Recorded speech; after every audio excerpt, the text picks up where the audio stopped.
Okay, I'll tell you what. There's teams have done badly coming out of lockdown. There's teams have done well. Everyone, I think, had you down maybe for a team that would do badly, but bearing in mind what happened with Man City. But you've bounced back in incredible fashion. 3-1-0 wins, 3 clean sheets. I know their resolve doesn't, kind of surprise you, but other elements to what they've done in terms of their consistency that has. No, I think the results can sometimes surprise you, but it's the performance levels.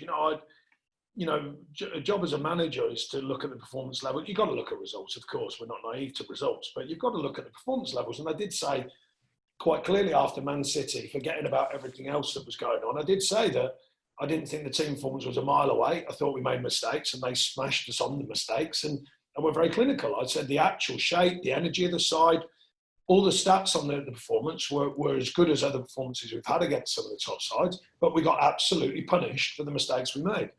Against teams not quite with the same prowess, I felt that they would deliver better, and we have done. We've still had to find moments, so there's still been tight games. So points-wise, I've been, I wouldn't say surprised, but I'm very pleased. Performance-wise, I've been even more pleased because, you can lose a game sometimes, but you're pleased with the performance. And I think, the performance levels have been really, really good, really strong, particularly with the challenges with injuries. There have been no excuses from the side. There's been no looking around wondering what these young players, have not even tasted first team football at any level, what they're doing there. It's been an acceptance of the moment in time and said, right, this is the challenge, let's get on with it. And I think that's from myself, the staff and the players. So I've been really, really pleased with that and the mentality towards that. You've done it also by making fewer substitutes than anybody else in the Premier League. Is that because you can't make the substitutes because of the injury problem, or is it because the players are fit enough to play full 90 minutes invariably? Well, it's a mixture when they are fit, as in not injured. They're very fit. I know that. I've never been, as you know, from my playing days, I've never been worried about if the challenge in lots of games, then that's the challenge. So play lots of games, in my opinion. If you need to change, you change, quite obviously, which we've had to do due to injury. If we need to change games, we will do when we think it's appropriate. But, there's a modern clamber to make substitutions. I think my record is pretty strong, although I don't make many. It's making effective substitutions, not just making them for the sake of it. When the other thing, to give you more of a sort of view of it, is, you've got to remember, we're putting players out there like, say, Woody comes on the other night. Normally, you'll have had pre-season games or reserve games when you're coming out of an injured period. They haven't. These lads haven't had that. So Robbie Brady hasn't had that. Johan Gudmundsson hasn't had that.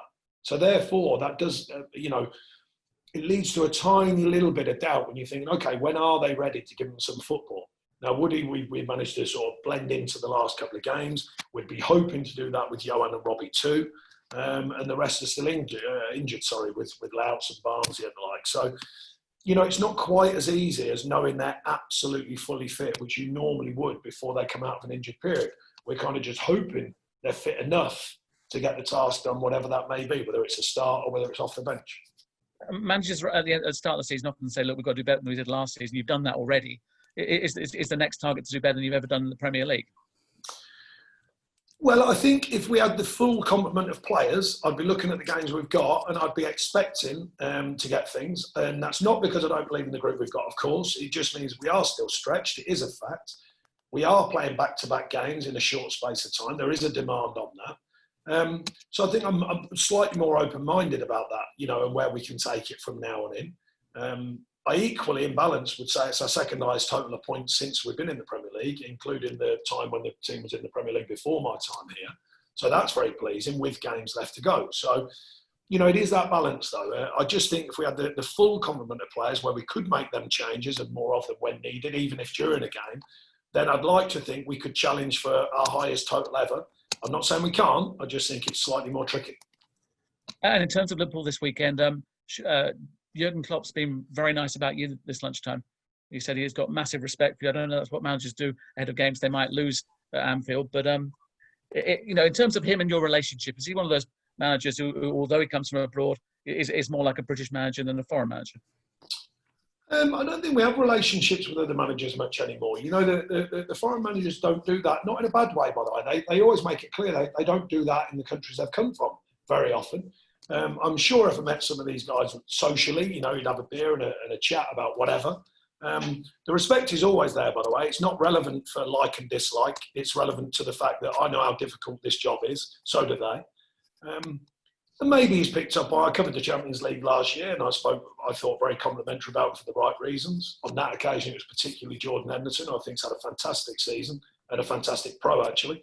And I think he possibly early season, when I was heavily spun a story that I said about how they could win ugly, was spun around and tried to be made a negative. It's probably the biggest positive they've ever given a manager, because he knows, and I know, because of all the successes he's had, and all the managers know, by the way, the ugly games, the tight ones, the ones when you're not on song, they're the ones that win things.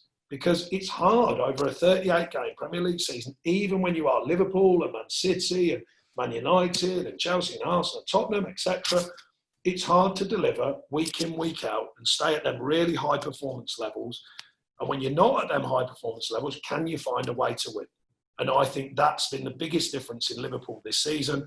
They found a way to win when it's been them just awkward games. And the big games, of course. They've got to win the big games. You've often got to win the big games to get the job done. Not always, but very often. So I think they've blended a team that can win in different ways. And I think that's a compliment and a sign of respect just on a management level, because I think they've done that fantastically well. And that has to be guided by someone.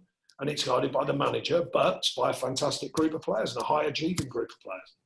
And an attempt to put more words into your mouth and spin more stories, are they the ultimate kind of version of Burnley in terms of what he demands from his players? Because it's very similar, isn't it? Except that he plays maybe 60, 70 million for players and you're spending 6 and 7. No, there you go. That's taken away your spin now.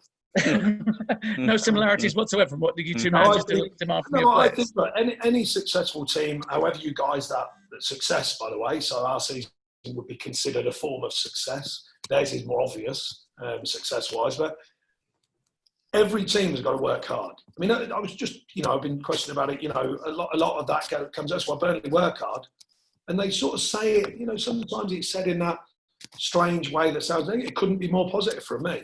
I want my players to work hard. They're professional footballers. It should be a given. Actually, shouldn't be a question mark, in my opinion. So that's a big compliment for me. If people just said they're organised, they work hard, I take it, because as long as it's successful, then that's a form of finding success. I think all top teams work hard. I remember my favourite era of management and teams has been Man United, not because of Sir Alex, just as a person who's been very kind to me, but also the fact that they had that underlying underbelly of giving everything, and they'd give everything to the last breath of the game to win things, and win titles, and win games, etc., etc. And that has to come through hard work and a belief in hard work and a culture of hard work. So I think Liverpool have applied that all season. They've got players who can play without doubt. When they're on fire, they're superb to watch and what they do. But they will graft when they need to, and all the top teams do it. Man City certainly do it. They're another side that do it. And I think you have to have that as an underlying trait of a successful side. And they're aiming to go 100% at home in the Premier League. And Anfield is one of those kind of intimidating places. Is it less intimidating, do you think, when there's no one there? No, not necessarily. I mean, you've still got very good players in front of you, top players, in fact, some of them. They look hungry to me. They look like they want to achieve other markers in the season. So, no, I don't think... I think it is obviously more so when there's a full house there. But I'm saying it's still not an easy task whether there's a full house there or not. I mean, Man City had that real edge to them when we played them and the real sharpness to them in their game. I can't presuppose anything other than Liverpool will be ready to play. I guess no one kind of coming back in terms of the injury kind of reckoning, or any bright shoots regarding the remaining 4 games of the season, and perhaps seeing the likes of Ben Mee or Ashley Barnes wearing a Burnley kit by the end of the season? None at all? Highly unlikely. No, I think it's highly unlikely with Ben, highly unlikely with Corky, highly unlikely with Louts. Well, almost impossible with Louts and Corky, actually. They won't be figuring. Barnes, I doubt it. He is back on the grass with a few of those, which is really pleasing. But we've got to be careful with him, of course, coming out of an injured period and then just kind of getting re-injured, if you like, not seriously, but enough to stop him from carrying on. And like I say, even with Ben Mee, it might be a case where we just can't risk it because, as we know, we don't know the dates yet, but there's likely to be a short turnaround between the finish of this season and the start of next. So I think it's unlikely that them guys get involved again. And VAR finally last night, what did you make of it all? I made this. That's what I made of it.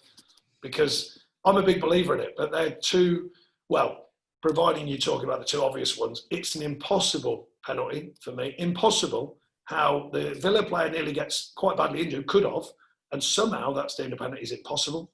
In my opinion, that is. And the push on Harry Kane is impossible, in my opinion. But I remain a fan.